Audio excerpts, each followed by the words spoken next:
বাংলাদেশ সরকারের যে কৃষি যান্ত্রিকরণ প্রকল্পের আওতায় 2020 সালে খামার যান্ত্রিকরণ যে প্রকল্প শুরু হয়েছিল, সেই প্রকল্পের আওতায় আবেদিন ইকুইপমেন্ট লিমিটেড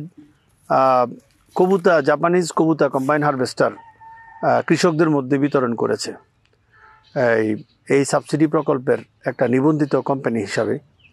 এবং এই মেশিনগুলি আমরা যেসব মেশিন 2020 সালে, 21 সালে, 22 সালে বা 23 সালে আমরা যেসব মেশিন কৃষকদেরকে সরবরাহ করেছি, ধান কাটার মেশিন, এই ধান কাটার মেশিনগুলি মাঠে কেমন পারফরমেন্স করছে এবং যারা এই মেশিনগুলি কিনেছেন তারা কতটা লাভবান হয়েছেন, এটা আমরা বোঝার জন্যই আসলে আজকে আমরা মাঠে এসেছি।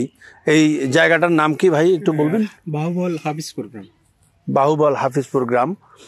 আমাদের কাস্টমার, আপনার নামটা কি? মোহাম্মদ তৌহিদ মিয়া। তৌহিদ মিয়া, মোহাম্মদ তৌহিদ মিয়া। আপনি কত সালে এই হারভেস্টারটা কিনেছেন? আমি হারভেস্টারটা কিনি 23 সালে। 2023 সালে, 22 সালের লাস্টে, 22 সালের শেষের দিকে, ডিসেম্বরের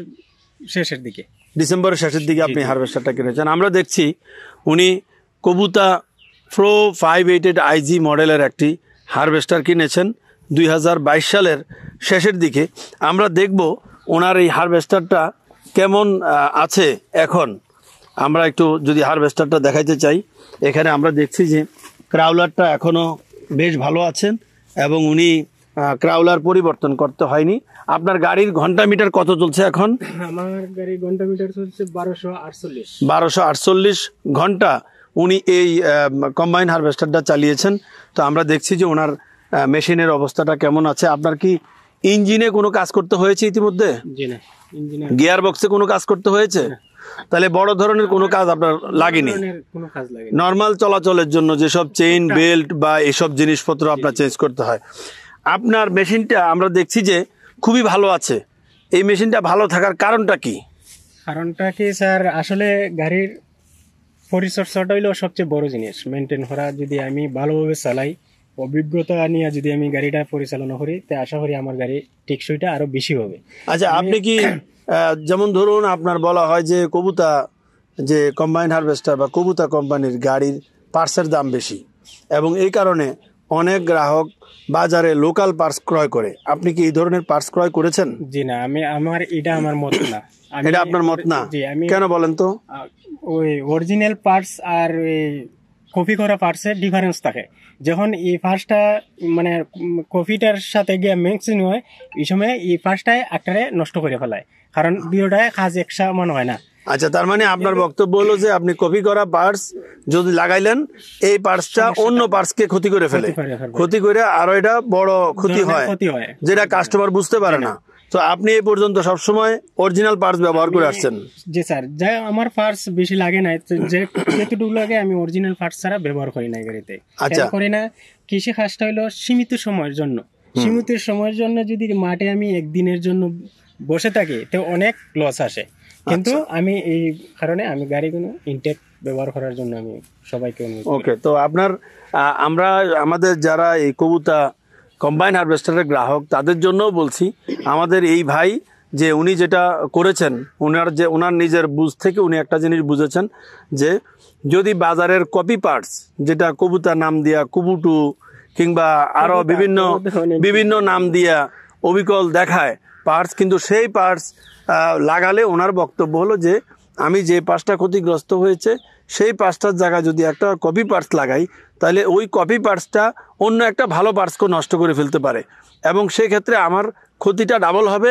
এবং আরেকটাও জিনিস উনি বলেছেন যে যখন এটা মাঠে কাজ করা হয়, এই কৃষির কাজটা হলো স্বল্প সময়ের জন্য। সো সেই ক্ষেত্রে যদি আমি দুর্বল পার্টস লাগাই বা কপি পার্টস লাগাই বা বাজারে যে লোকাল পার্টস যেটা বলা হয় কম দামি পার্টস, সেটা লাগালে আমার মেশিনটা যদি কাজের সময় বসে যায়, তাহলে আমার যে লস হবে সেই তুলনায় পার্টসের দাম বেশি নয়। তো ওনার এটাই তো আপনার বক্তব্য ছিল। আচ্ছা, তা আমরা যদি মেশিনটাকে আর একটু ঘুরে দেখি যে ওনার মেশিনটা কেমন আছে। আমরা দেখছি যে ওনার মেশিনটা একেবারে এই মুহূর্তে, যদি মেশিনটা উনি এই মাত্র ধান কেটে এসেছেন, তাই তো? এই মুহূর্তে ধান কেটে আসছেন, যার জন্য মেশিনটা একটু ময়লা আছে। বাট যদি মেশিনটা ওয়াশ করা হয়, আমার মনে হয় মেশিনটা একদম নতুনের মতোই লাগবে। এই যে আবেদিন কোম্পানির আপনার এখানে প্রো 588 আইজি মডেল কবুতা, এটা আমাদের এই যে ফাইল নাম্বার 1759, তার মানে 2022 সালের শেষ দিকে আমরা এই মেশিনটা ওনাকে দিয়েছিলাম সরকারি ভর্তুকির আওতায়। আপনি আনুমানিক কত একর জমির ধান কেটেছেন? 3000-এর কাছাকাছি। আমি 3000 কি পাখি? কেয়ার 3000 কেয়ার? জি, বিঘা 3000 কেয়ার। জি। এক কেয়ারে কত শতক জমি? 36 শতক। 36 শতক এক কেয়ারে, এবং উনি 3000 কেয়ারের মতো জমি ধান কেটেছেন। আপনার এক কেয়ার জমির ধান কাটতে কত টাকা নেন আপনারা এই এলাকায়? আমরা এলাকাতে প্রায় 1800 থেকে 2000 টাকা নিই। 1800 থেকে 2000 টাকা উনি এক কেয়ার জমির ধান কাটতে নেন। এবং আপনি কি একটা জিনিস জানেন যে বর্তমানে এই কম্বাইন হারভেস্টার যেটা আপনারা ভর্তুকির মাধ্যমে কিনেছেন, সেই কম্বাইন হারভেস্টার কিন্তু ভর্তুকি এখন বন্ধ আছে, জি, এখন দেওয়া হচ্ছে না। জি জি জি। তো আপনার কি মনে হয় যে এই কৃষকরা বা যারা এই মেশিনগুলি কিনে আমাদের কৃষকদেরকে সার্ভিস দিচ্ছেন, তারা কি এই মেশিনগুলি সরকারি ভর্তুকি ছাড়া কিনতে পারবে? স্যার, যারা আমার মতো অভ্যস্ত আশা করি সাহস করলে করতে পারে, কিন্তু সরকার না দিলে স্যার এত টাকা মানে আমাদের কৃষকের লেগে দেওয়া কষ্টকর ব্যাপার আসে।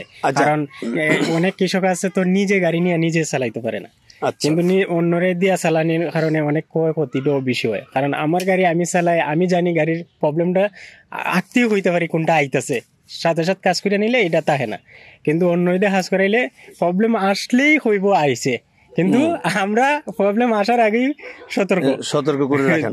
আচ্ছা, না একটা আপনার এটা একটা জাপানিজ প্রযুক্তির আপনার গাড়ি, তো সেই ক্ষেত্রে আমরাও মনে করি যদিও সরকারি ভর্তুকির আওতায় আপনাদেরকে গাড়িটা দেওয়া হয়েছে, কিন্তু এটা টেকনোলজি খুব উন্নত টেকনোলজি, এবং এটা যদি আমরা আমাদের কৃষকরা যদি যত্ন সহকারে ব্যবহার করে, তাহলে আমরা যেটা পেয়েছি মাঠে, এই একটা মেশিন 4000 ঘন্টার বেশি চলবে। আমাদের মেশিনগুলি আমরা অনেক কাস্টমারকে পেয়েছি 4000 ঘন্টার বেশি চালাচ্ছে। ইভেন 2020 সালে যে মেশিনটা আমরা সরবরাহ করেছি সেই মেশিনটা এখনো চলছে। আচ্ছা, আপনি বলুন যে 4000 ঘন্টা যদি একটা মেশিন, এই একটা কম্বাইন হারভেস্টার যদি 4000 ঘন্টা চলে, তাহলে একজন মহাজন কত টাকা ইনকাম করতে পারবে খরচ টরচ বাদ দিয়ে? খরচ বাদ দেয়া ম্যাক্সিমাম 50 লক্ষ টাকার মতন ইনকাম করতে পারবে। ওনার মেশিনের খরচ বা আদার যত যা আছে সব বাদ দিয়া 50 লক্ষ টাকা ইনকাম করতে পারবে। তো তার পক্ষে আর একটা মেশিন কিনা সহজ। সো আপনার মতে যারা এই কম্বাইন হারভেস্টারের মানে ধান কাটার যে কাজটা করে, কাজ বুঝে, যারা আপনার এই যে টাকা পয়সা আছে, তারা এখন কোনো একটা বিনিয়োগের ক্ষেত্র খুঁজতেছে। সো যদি ইভেন সরকারি ভর্তুকি যদি বন্ধ হয়ে যায়, তাহলেও কি আপনি মনে করেন যে যদি কেউ ব্যবসাটা বুঝে এবং এই ব্যবসাটার মধ্যে যদি পুঁজি বিনিয়োগ করে, তাহলে তারা লাভবান হবে? আশা করি কবুতর গাড়ি নিলে লাভবান হবে। চায়না গাড়ির প্রতি আমার ভরসা নাই, আমি নিজেও চায়না ব্যবহার করে আমার অনেক লস হয়েছে। আপনি কি কোনো চায়না গাড়ি কিনেছিলেন? কিনেছি আমি, এর আগে 3টা গাড়ি আমি কিনেছি। কোন গাড়ি কিনেছেন? চায়না গাড়ি, এটার নাম বলা যাবে না। আচ্ছা। কিন্তু এই গাড়ি নিয়ে আমি অনেক ঋণগ্রস্ত হওয়ার কারণে আমি কিন্তু এই গাড়ির টাকাটা আমি প্রথম বছরই আমি দিয়ে দিতে পারতাম, কিন্তু দিতে পারি নাই। একটা মেনটেন করে আমি এটা এই ক্ষতিগ্রস্ত হয়েছে। আচ্ছা, আপনি একটা জিনিস বলুন তো, এটা তো হলো হেড ফিড মেশিন। এই যে আপনার এখানে ধান গাছটা আস্ত থাকে আর ধানটা ছড়া শীষ থেকে ধানটাকে করে ফেলে, তাই তো? এটার চাহিদা বেশি স্যার, এটার চাহিদা বেশি এলাকাতে, খড়ের চাহিদাটা বেশি। মানে অনেকেই কৃষকে বলে চাল বাজার থেকে নিয়ে আসা যায়, কিন্তু খড়টা বাজার থেকে নিয়ে আসা যায় না, কিন্তু খড়ের চাহিদা আমার এলাকাতে অনেক বেশি। আচ্ছা, তাহলে আপনার এখানে এই হেড ফিড মেশিনটার চাহিদা বেশি। ফুল ফিড মেশিনটা তো অনেকে তো ফুল ফিড বিক্রি করছে। ফুল ফিড চাহিদা স্যার হাওর এলাকাতে আছে, কিন্তু আমাদের হেড ফিড গাড়ি যদি ফুল ফিডের সাইডে থাকে, তো ফুল ফিডের চাহিদাটা এই সময় কৃষকের কাছে কমে যায়। ফুল ফিডের চাহিদা বেশি হওয়ার কারণ হলো ফুল ফিডে কাজ করে বেশি। ধরেন এই জমিতে যেহেতু সারাদিনে কাজ করবো, ফুল ফিডে ডাবল করবো। আচ্ছা, সেজন্য। জি, সেজন্য। আচ্ছা, তো আপনাকে ধন্যবাদ। আপনি এই যে কবুতর একটা কম্বাইন হারভেস্টার ব্যবহার করছেন, এবং এটা আপনার যেমন সম্পদ, এটা বাংলাদেশের সম্পদ, এবং সরকার এখানে ভর্তুকি দিয়েছেন। তো আমরা আশা করছি যে আপনি এই মেশিনটা যত্ন সহকারে চালাবেন এবং আপনি নিজে লাভবান হবেন এবং আমাদের কৃষকদের ধান কাটা সিজনে যেহেতু আমাদের লেবার সংকট, সো সেই ক্ষেত্রে এটাও আরও সহজ হবে। তো আপনাকে ধন্যবাদ। আসসালামু আলাইকুম।